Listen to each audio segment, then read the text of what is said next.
Bon dia. Good morning. Benvolguts, benvolgudes. Dear friends, political authorities, academic authorities, good morning. Welcome to Barcelona. For those of you who come from outside to the University of Barcelona and to the second Edible Cities Network Conference. The conference is co-organized by RMIT University, the University of Barcelona, and Humboldt University in Berlin.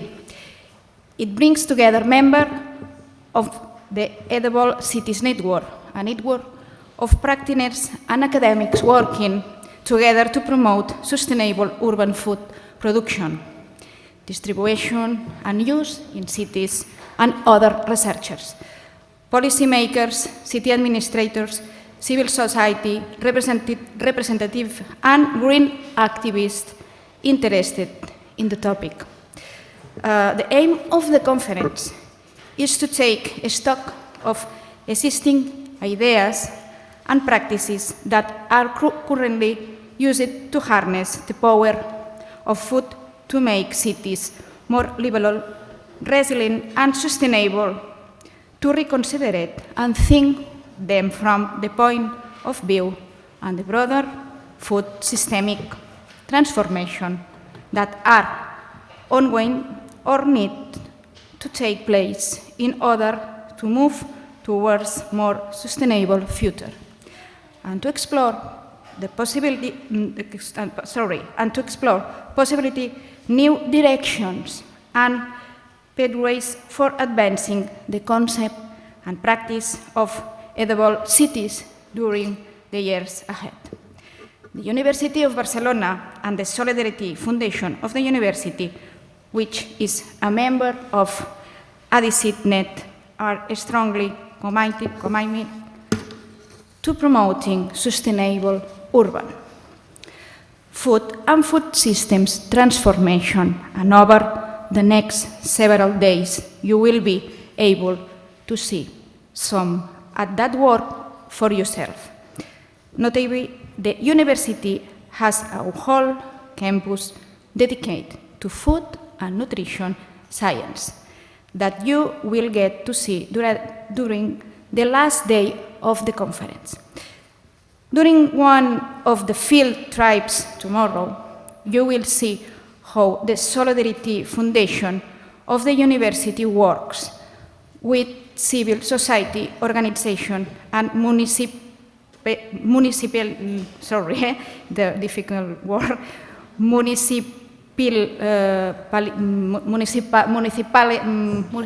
no? It's difficult word. Municipalities, exactly.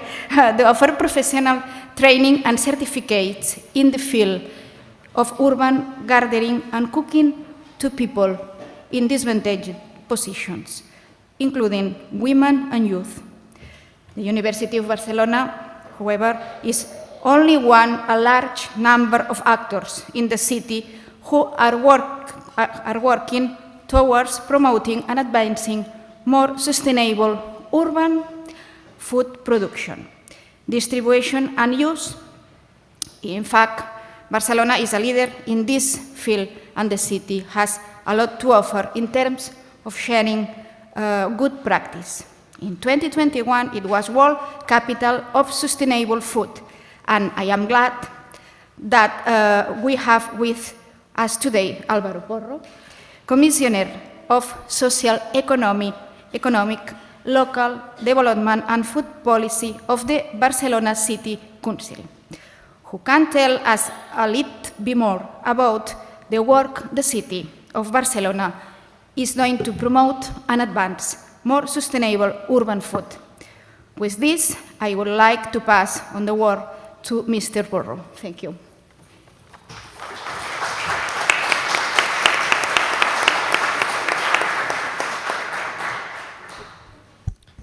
Hello, good morning, everyone.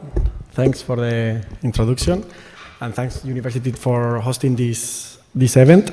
Well, it's an honor to host this event in Barcelona, so I would like to really welcome you all to the city. I hope it's going to be inspiring. What we are doing here, I will be I would like to also be very humble in the sense that we are trying to do our best, and we are opening a big path that is going to involve a lot of challenges. So, but I think we could share some experience, mistakes, and also successes, and that could be inspired for your cities. I didn't know this Edible Cities network. I have to say that there is kind of a big moment for international networks of cities in the policymaking scene in Europe and outside Europe. And I didn't know about this network, so I'm really happy that so many things are happening, even if we don't know. And that I hope that since now we're going to be connected and trying to learn from each other. During these days, you're going to visit projects and some of our maybe policy results or policy experiments related to food. So I'm not going to get so much into detail about what we are doing exactly, but I would like to share some more kind of general reflections from a bit political perspective that I think we should all have in mind when we are thinking in edible projects, in edible cities policies. As the Vice-Rectora said, in 2021, we launched a project called Barcelona Sustainable Food Capital. Sounds very big thing, no, like it's world capital, but at the end of the day, was just to give us ourselves the opportunity to work on food. I don't know how it's in your cities, but food was not on the political agenda for cities.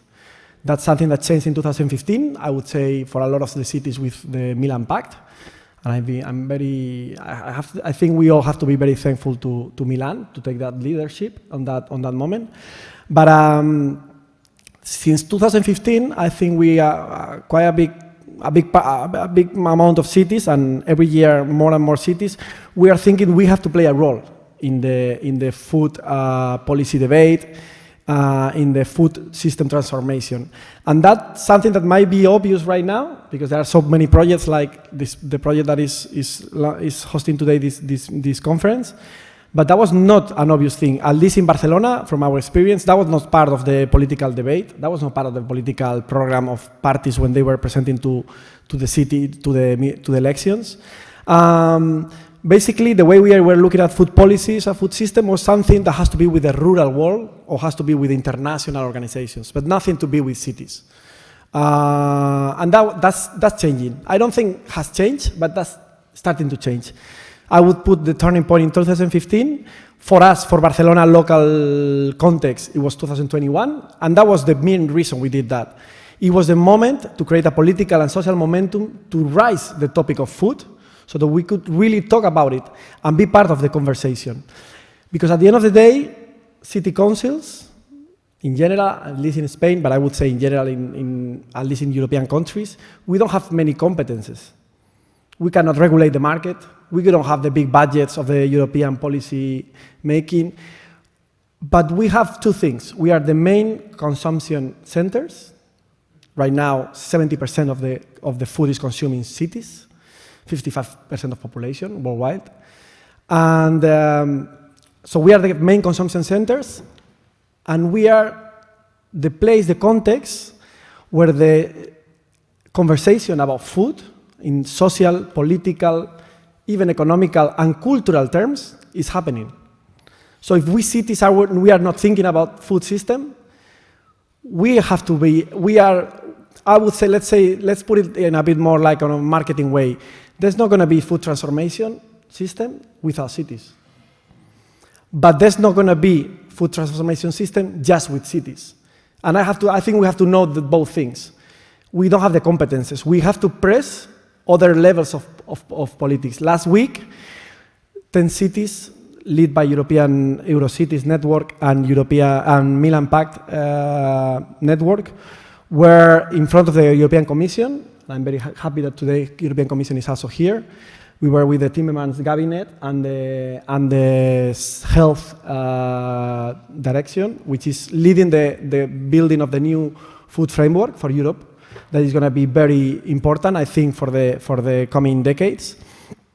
And the message we were sending them is, you have the opportunity to take cities as an ally to really push forward the goals and the impact and the results of the European framework. And this that we are talking about now at European level, we could say the same for international level.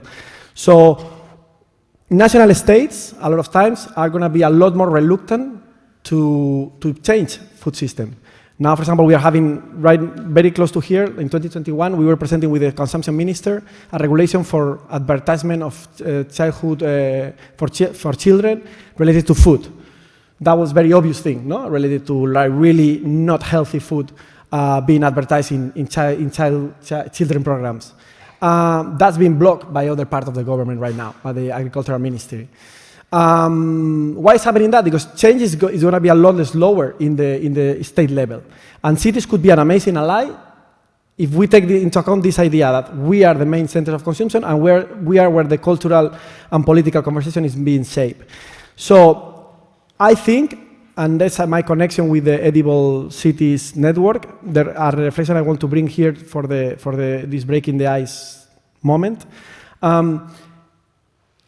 Edible projects related to producing food within the city, urban agriculture, that's an amazing experience, an inspiring network of projects, but we shouldn't miss part of the picture. That's the big change is going to happen in agricultural policy, European level, national level. We have to make the impact outside our cities. We have to make the impact inside our cities to make the impact outside our cities. Though these projects could be amazing, not because they are going to produce a lot of food, that's at least Barcelona perspective, but because they could be an amazing lab for promoting urban change makers, like promoting communities, individuals, researchers, policymakers, activists that are going to be trying to change the system, are going to try to influence national state governments, European Commission, are going to try to push corporations. We need all that kind of social wave to change the social food system. And if those edible projects, especially urban agriculture, could play a role in that sense, that's great, because we need that kind of wave of energy. But we should avoid entering a kind of a situation where they become like utopian bubbles of food production in a extremely small quantitative terms. That is kind of losing the picture about where is the big change needs to happen.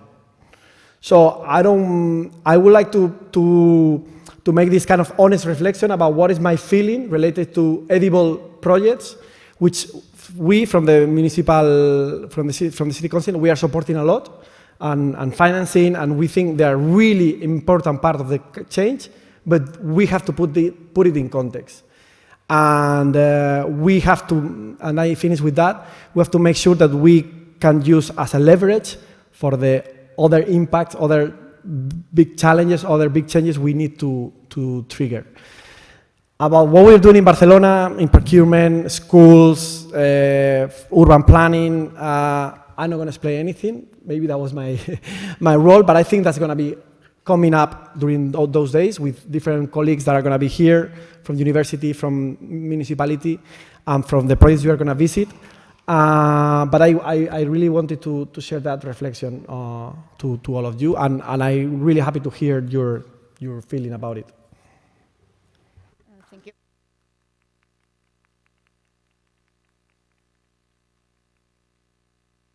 Thank you very much, and pass the word Xavier Lopez, Director General de Solidarity Foundation, Universitat de Barcelona. Gràcies, Xavier. Hola, bon dia. Gràcies. Hello, good morning. Thank you very Doctora much. Puig, comissionat. Gràcies a tots vosaltres per estar aquí i acompanyar-nos. Thank you very much to all of you for attending this conference. I'll be brief. To start, I would like to share with you a short clip which is available in the website of our university, UB. Actually, yesterday we updated our website.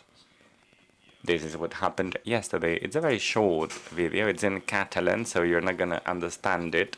But the aim is not for you to understand the video, but rather to see a few images. An image is worth 1,000 words.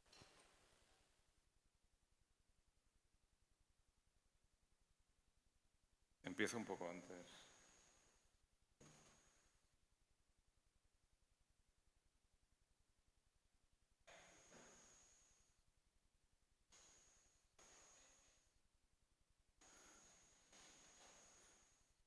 No té so ara, no sé per què, però és igual, l'important. There's no sound, but again, what matters are the words, not the words, the images, and the message behind. I'm going to tell you a little bit more about the message behind this clip in a few seconds.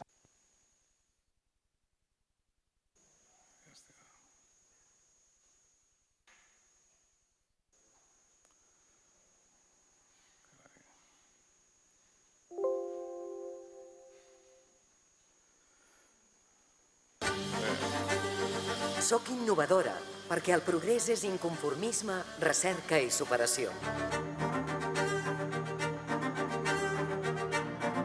Soc plural, perquè la diversitat ens fa millors. Soc ètica, perquè el món necessita persones compromeses.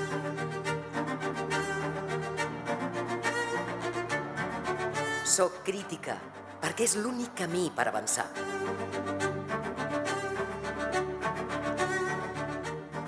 Soc la Universitat de Barcelona.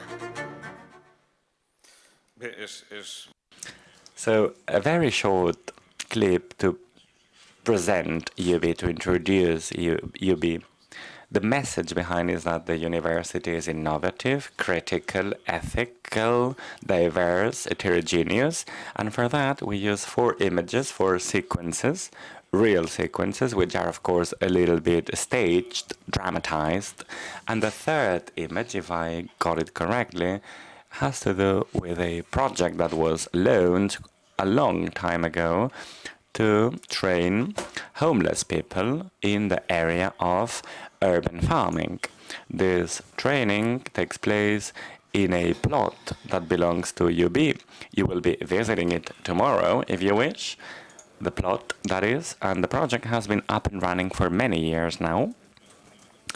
So what I wanted to convey through these images is that when it comes to, when we present ourselves as university, as UB, we use this message of plurality, diversity, critical spirit, and ethical university. And we chose a project of urban farms, and I believe this is, or rather urban gardens, and I believe this is remarkable. You know, a university presenting itself through an image of urban gardens. This is a way to say that we have gained ownership about how important sustainability in general is, and food production in particular, urban food production. We believe this is part of our contribution, our social contribution. Again, the images you have seen also speak about urban farming with a social focus, right? To reintegrate homeless people. It's a reality. There are homeless people in our cities, and it's unbearable. We shall not accept homelessness.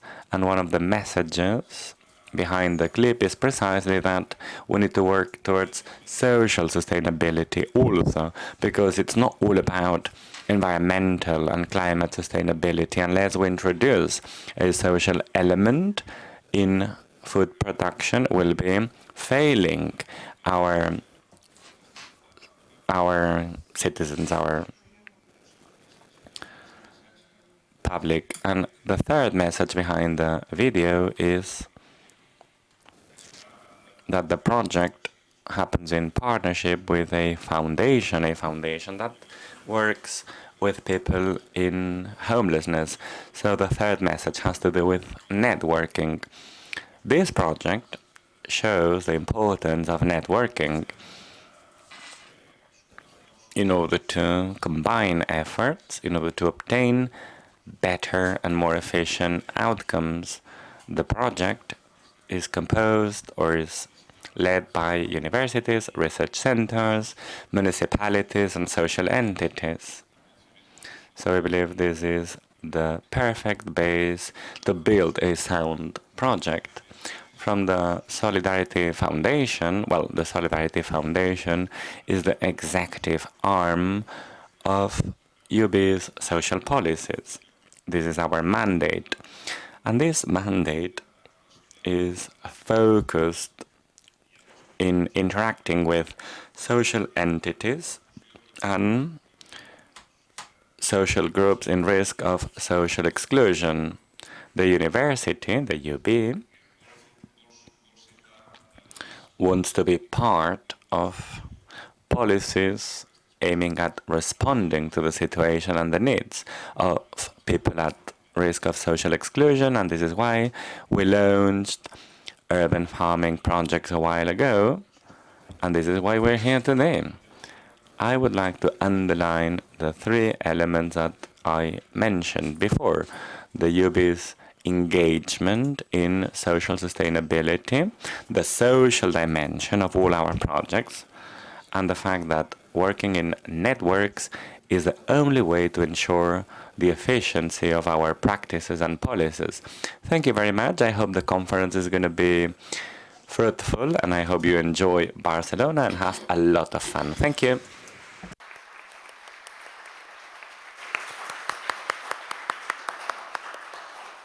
Bé, moltes gràcies. Thank you very much. We would like to give the floor to Ina Säumel.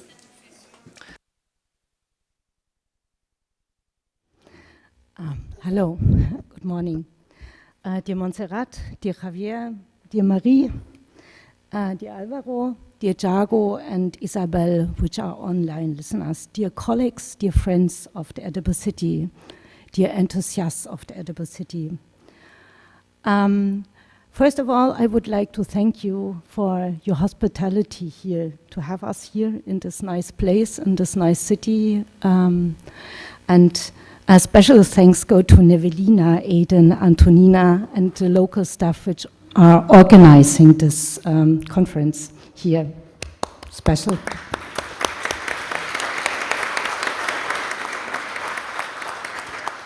It's a great pleasure to be here, and I would use the opportunity to give some numbers about the project, so then everybody is on the same page here. The EduCitNet project is a Horizon 2020 project. It's an innovation action. We do some research, but in general we do implementation and try to be as innovative as possible to solve the problems that we face in our cities and also in our rural landscapes. We have 33 organizations from 13 different countries in the project. They are from Europe, from Africa, from Asia, from the Americas. And there are many different actors and many different perspectives that are involved in the project. We have people, activists from urban food initiatives. We have people from city administration. We have SMEs involved in the project, social entrepreneurs, and some researchers. We co-create edible city solutions. In Living Lab, we co-created master plans for anchoring edible city solutions in our urban planning.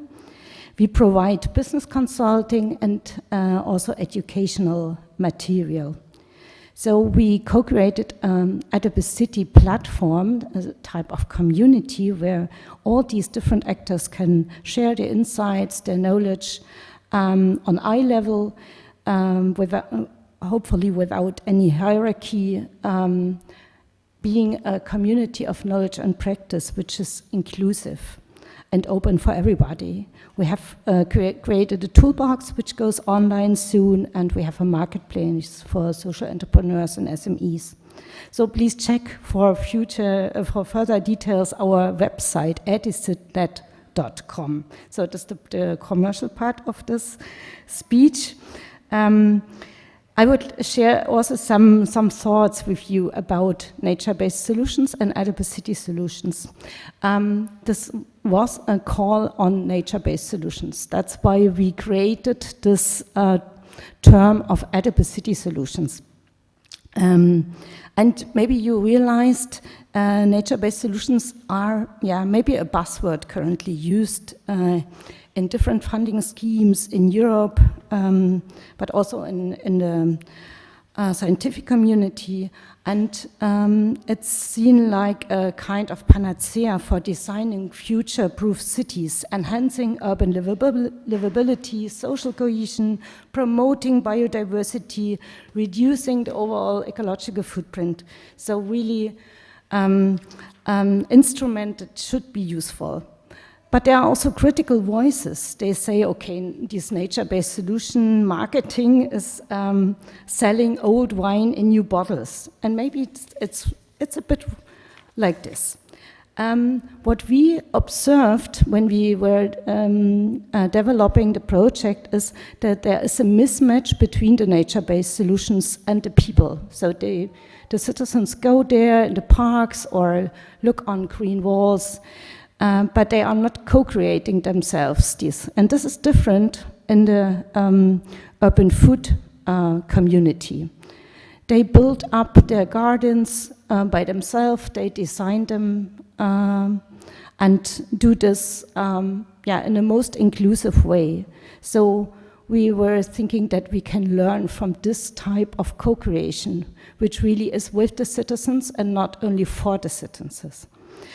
So this is interesting, and if we look on Arnabat cities' histories, I have to highlight that this is nothing new. It's something really old.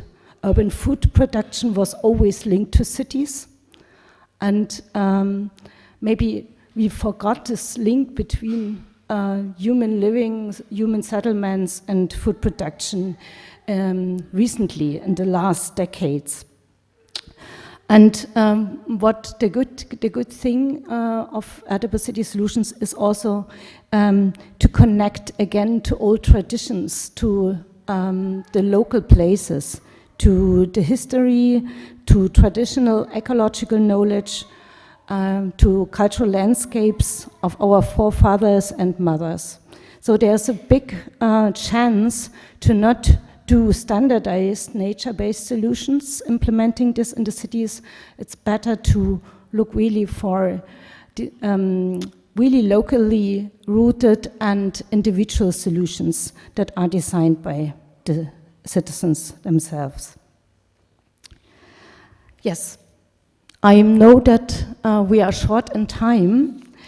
We will see in this conference many different ways of how to implement Arnabat City Solutions from different cities, different types of governance, different definitions, and I'm happy to do this here in this place and share with you our insights and learn from you.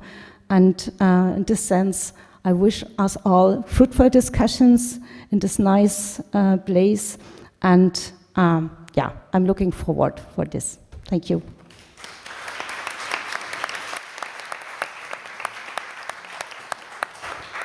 Thank you, Ina. And pass the word, Marie, Associate Director, RMIT Europe. Thank you. Thank you very much. Bon dia, buenos dias, good morning everyone. I'm the Associate Director at RMIT Europe, and it's a real pleasure to be here today. RMIT University is an international university of technology, design and enterprise, and one of Australia's largest universities with close to 100,000 students around the world and nearly 10,000 staff. RMIT's presence is truly international, with campuses in Australia, Vietnam, and programs being taught in China, Singapore, and Hong Kong. And of course, RMIT Europe, here in Barcelona, the university's innovation hub. RMIT Europe is a research and partnership center which focuses on sustainable urban development and digital transformation.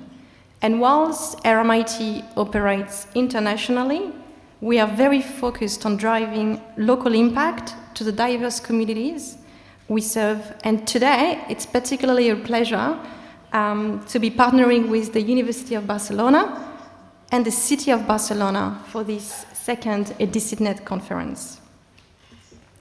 2023 marks a very special year for us at RMIT Europe, as we are going to be celebrating our 10 years anniversary.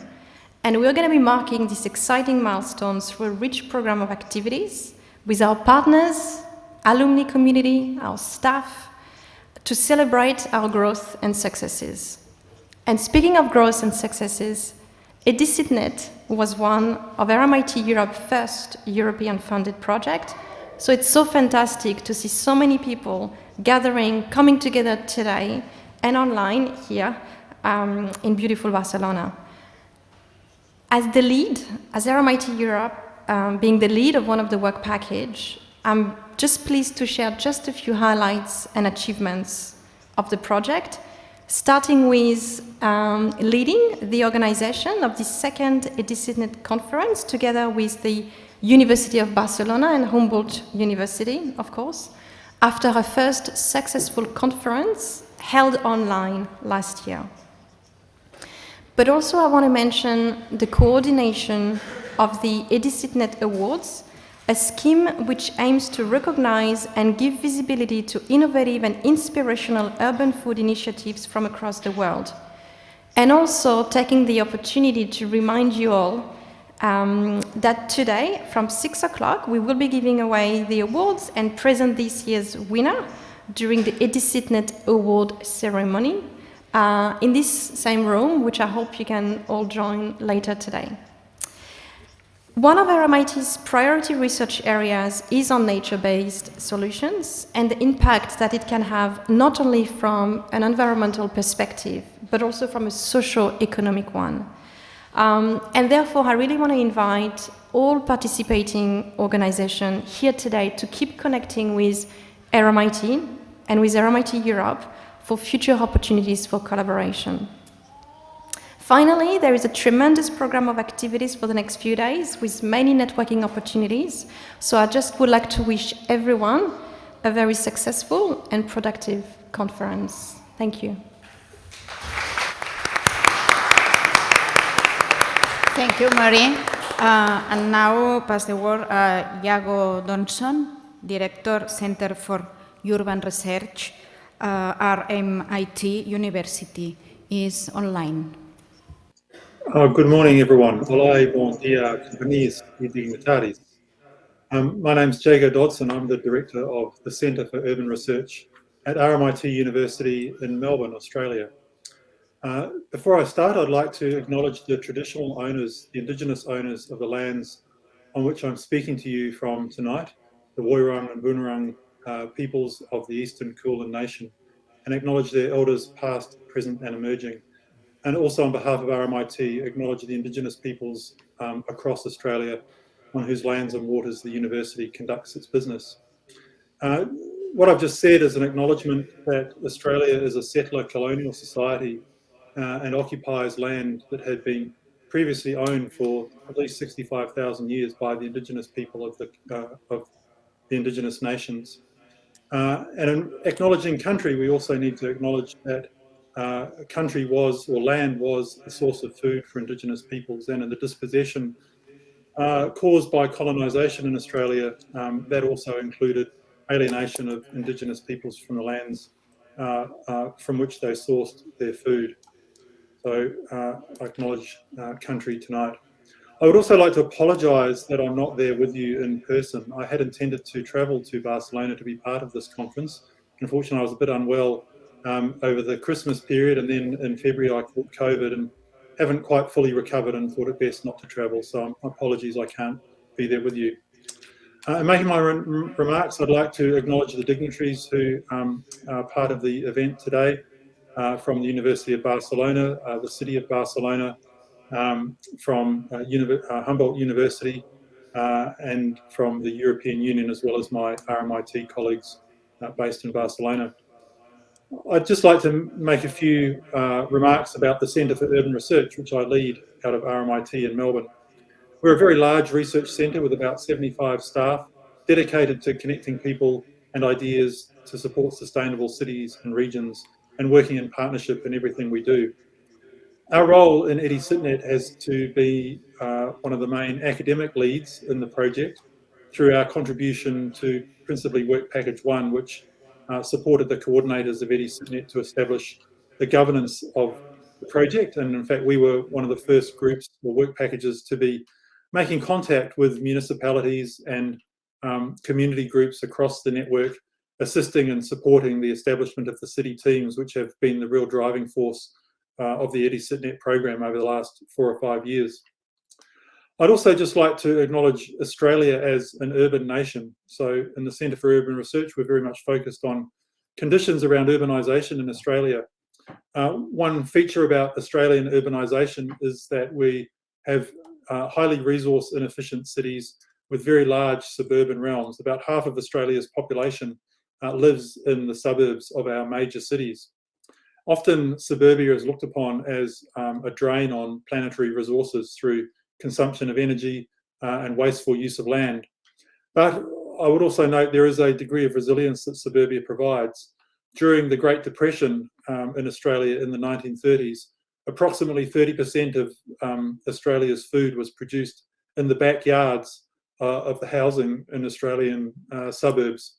So we have a dual side to suburbia. It is resource inefficient in many regards, but it has great potential in terms of providing for urban agriculture. In terms of the wider issues and challenges around food production and how EdiCitNet is a response to those challenges, I'd just like to mention 3 main points. Firstly, it's widely known that food production is highly resource intensive. And a lot of that resource intensity occurs in the manufacturing or packaging side of food. The actual growing of food has some resource intensity, but the real intensive use of energy and resources in food production is particularly in the manufacturing side of modified foods. Urban agriculture has the potential to cut out that manufacturing process in food production to connect local communities directly to food, and therefore can assist with reducing the environmental demand, particularly energy consumption in food production. But also urban agriculture has a contribution to make to wider sustainability challenges, such as climate adaptation and even changes in the global geopolitical environment. In Australia, over the last couple of years, we've seen major climatic events affect food growing regions. Our soft vegetables, for example, in our cities went up markedly in price following floods in some of the major food growing regions. So urban agriculture has a role to play in resilience to some of those climate impacts from food production. And also, as I speak, we know that in the UK, there are big challenges in terms of food availability and pricing, and also across Europe, issues arising from the war in Ukraine. Both of those are to do with geopolitics.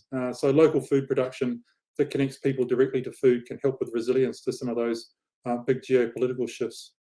And also a final factor that is especially important in terms of urban food production in Australia is as a means of social inclusion. And Australia is a rapidly growing country with a very high number of migrants from other countries arriving every year, what we call culturally and linguistically diverse communities. And it's being discovered that local food systems, urban food production is an incredibly important way of supporting social cohesion amongst those communities as they arrive and form networks through their cultural practices around food production that they bring with them and adapt to Australian conditions, which also highlights the importance of local scale actions. And I think if there's any single thing about EdiCitNet that is important, it is that it is orientated to the local scale, and through the grassroots coordination of city teams and municipalities responding to some of these global challenges through very localised actions. I know we're about to run out of time, so I'll finish up, but I just want to say some thank yous to those who've helped contribute to this conference and to those who've been part of the EdiCitNet journey over the last few years. I would especially like to thank Säumel and the EdiCitNet Secretariat for their collaboration as the coordinators of the network. Obviously, for this conference, I'd like to thank the University of Barcelona and Barcelona City Council, and of course the European Commission Directorate for Agriculture and Rural Development. I'd also really like to thank the EdiSitNet grassroots members and also the conference delegates who've come from across Europe and around the world to participate in this conference. EdiSitNet wouldn't happen if it was not for the voluntary contribution of all the people who've put their time and energies into making it successful. And then just in closing, I'd like to thank my RMIT Europe colleagues in particular, especially Nevelina Pacheva and Aidan Ratcliffe, who have been working very tirelessly over the last 6 months as we pulled this conference together. Organising conferences is always a slightly speculative activity with a bit of tension and uncertainty and complexity to it, but Nevelina and Aidan have done a terrific job in pulling the conference together with others across the EdiSitNet network.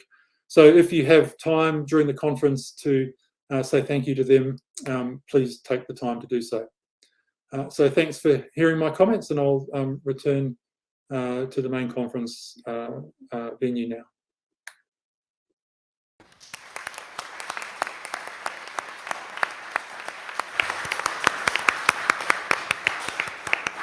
Thank you very much, Jago. And pass the word Isabel Van Born, Planning and Programming Assistant, DG Agriculture and Rural Development, European Commission. It's online. Thank you. Good morning, everybody, and thank you for inviting me today. I will show directly my slides.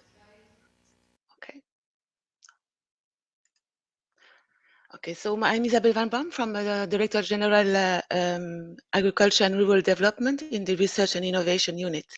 So first of all, I have to make clear I'm not the policy officer for the Edible Cities Network projects. It comes from the Horizon Europe structure. I will explain a bit later. I'm currently working on urban agriculture impact assessments and on primary production more, and not so much on food systems. But anyway, I will be happy to exchange and learn from you during this conference. So I realize we are already beyond schedule and I have a lot of slides, but I will leave them, I will quickly go through them and I will leave them for you to read all later. As you mentioned, today is food for thought. And then it was important to present you the EU-funded research and innovation for urban agriculture past and present opportunities funded by the Commission, and I'm also here to collect your research needs future, also in terms of policy development, be it urban agriculture or urban or food systems, no problem. So just to go back to set the scene, to the basics. So you know we are facing grand sustainability challenges linked to agricultural production of the future, and then that's why the Commission has adopted the European Green Deal.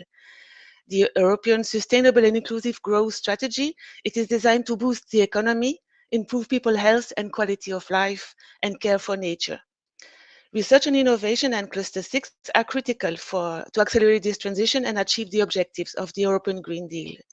The farm to fork here on the left is at the heart of the Green Deal. It addresses comprehensively the challenges of sustainable food systems and recognizes the links between healthy people, healthy societies, and healthy planets. The strategy is also central to the Commission agenda to achieve the United Nations Sustainable Development Goals, the SDGs. And as Mr. Lopez mentioned, all citizens and operators across value chains should benefit from a just transition, especially in the aftermath of the COVID-19 pandemic and the current situation and economic downturn that we are facing. So policy priorities in the areas are the European Green Deal mainly, but also EU biodiversity strategy, the farm to fork strategy, the EU soil strategy for healthy soils by 2030, and the 10 CAPS priorities, and all these are turned into Horizon Europe research and innovation programs to provide the enabling evidence-based knowledge we need to have to improve these policies, to tailor these policies. So, but first, I will quickly go through, because it's worth mentioning a few past Horizon 20 projects. It's not an exhaustive list, of course, but it's for the general audience. I think it's useful to mention them. It's necessary. It all started with the Urban Agriculture Europe cost actions that elaborated our European approach of the phenomenon of urban agriculture. It was in 2016.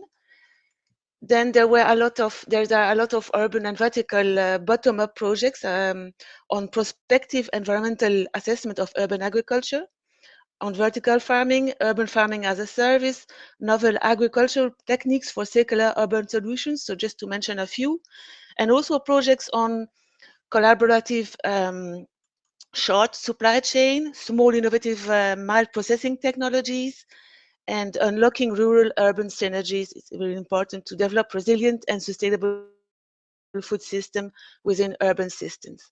So all these links there are to the project's website. It's, again, not an exhaustive list. And then more recently, there was, it just finished, the European Forum for Urban Agriculture that developed, with an holistic perspective, a comprehensive vision about the future role of urban agriculture. Here again, the link. So Horizon Europe, it builds on the success of Horizon 20. It has the same pillar structure. In the second structure, it focuses on global challenges and European industrial competitiveness. There are 6 clusters, and we are standing within cluster 6, food, bioeconomy, natural resources, agriculture, and environment. So within these clusters, this cluster represents like 10 billion euros for the period 21-27, available to be programmed, and there's still a lot of money. And there are currently open calls for the work program 23-24. I can only advise you to go have a look there. There's a lot of topics of urban agriculture and food system interest. 6 destinations or expected impact that have been transformed in 7 intervention areas. And here's the explanation why I'm not the policy officer, because DG Agriculture is responsible for intervention area 3, agriculture, forestry, and rural areas. And DG RTD, Research and Innovation, is responsible for intervention area 5, where food systems is addressed. Okay, just to see that they all go there. So, but just to mention that urban agriculture is more and more visible and targeted in the framework programs. Sometimes not so specifically mentioned, but there are still many places where urban farming can play a role. Here is clearly mentioned that activities will support the uptake of urban farming to deliver food alongside social and environmental benefits. But you can find urban farming in climate neutrality, food security for all, circular management, and people-based approaches. Then there are other instruments that are enabling and maximizing the research and innovation impacts of interest for urban farming. Just to mention quickly, the AIP Agri, you have the link, the European Innovation Partnership for Agricultural Productivity and Sustainability. It's connecting, it's making the bridge between the CAP, Common Agricultural Policy, and the research and innovation policies. Since it started, it's more like, it's almost 200 projects, multi-actor projects, worth mentioning, 40 thematic networks, and more than 2,500 operational groups. Operational groups, they are multi-actor projects based and to tackle a certain practical problem and opportunity, and then to later broadly share the experience around. Then it's also worth mentioning the in addition to normal calls and topics, we encourage synergies with member states through so-called research and innovation partnerships. They pool resources from public and private partners to overcome fragmentation of research efforts. And there are 3 new research partnerships launched soon, to be launched very soon. One in agroecology living labs and research infrastructure, and agriculture of data, but also animal health and welfare. They all could be of interest for urban food system. And then the research and innovation mission for a Soil Deal for Europe, which represents a completely new way of finding concrete solutions for the greatest sustainability challenge of our time, soil health. And it's also an issue in urban areas, as many soils there are depleted or polluted. So The target is to have 100 living labs and lighthouses to lead the transition towards healthy soils by 2030. And I think Mrs. Säumel just mentioned one within this project. So there are just the links for you to have a look later. From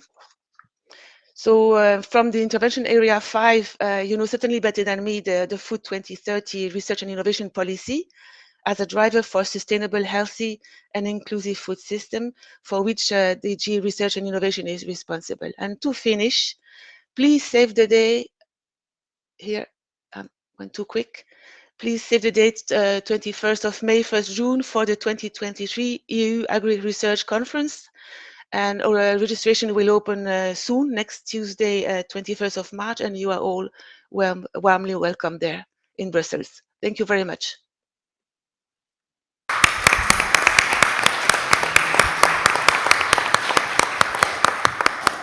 Thank you, Isabel.